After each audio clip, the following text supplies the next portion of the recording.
শব্দগুলো নিয়ে আমি চেষ্টা চালিয়েছি নতুন নতুন কোন অর্থ বের করা যায় কিনা। সৌদি আরব সহ মালয়েশিয়া সহ বিশ্বের উন্নত যে বিশ্ববিদ্যালয়গুলো, এখানে যে দুনিয়া বাংলাদেশ তো আমি দেখেছি, ওই জায়গাগুলো যেহেতু আন্তর্জাতিক মানের, ওখানে গিয়ে আমি আগে লাইব্রেরিতে যাই, দেখি আমার কোরআনের কোন শব্দের নতুন কিছু পাওয়া যায় কিনা।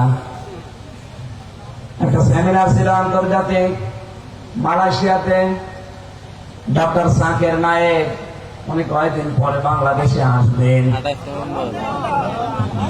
উনি একটা বক্তব্য দিচ্ছিলেন, ওটা আবার বাংলা একজন ইংরেজিতে বলার পরে বাংলা একজন ট্রান্সলেশন করে দিল, অনুবাদ করে দিল। উনি বোঝাচ্ছিলেন কোন মানুষ যদি কোরআন পড়তে চায় কমপক্ষে 4টা হক আদায় করা তার লাগবে, তাহলে সে কিয়ামতের দিন আল্লাহর সামনে তার তিলের সাথে পড়তে পড়তে উপর উঠতে পারবে। ওখানে আমার মতো হামজা একা না, 120টা দেশের ছেলে মেয়েরা সামনে বসে, আমরা 120টা দেশের ছেলে মেয়েরা সামনে বসা, পৃথিবীর প্রায় 50টার উপরে বিশ্ববিদ্যালয়ের শিক্ষক শিক্ষিকা সব সামনে। উনি যে ব্যাখ্যাটা ওই দিন করলেন, উনি কি বানিয়ে করেছেন?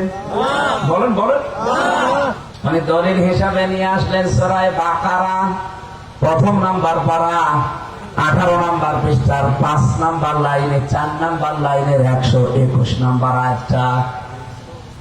আল্লাহ পাক বলেন, আল্লাযীনা আতাইনাহুমুল কিতাবা ইয়াতলুনাহু হাক্কা তিলাওয়াতি।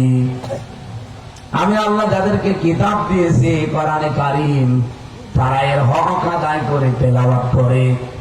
হাদিসের ভেতরে শব্দ পেয়েছিলাম ইকরা আর করাতিল, আর আয়াতের ভেতরে তেলাওয়াত শব্দটাও পাওয়া গেল। বলেন পড়া কোরআন পড়তে গেলে কয়টা শব্দ পাওয়া যায়? আরো জোরে। 1 নম্বরে করা, 2 নম্বরে রাতালা, 3 নম্বরে তালাওয়া। কোরআনের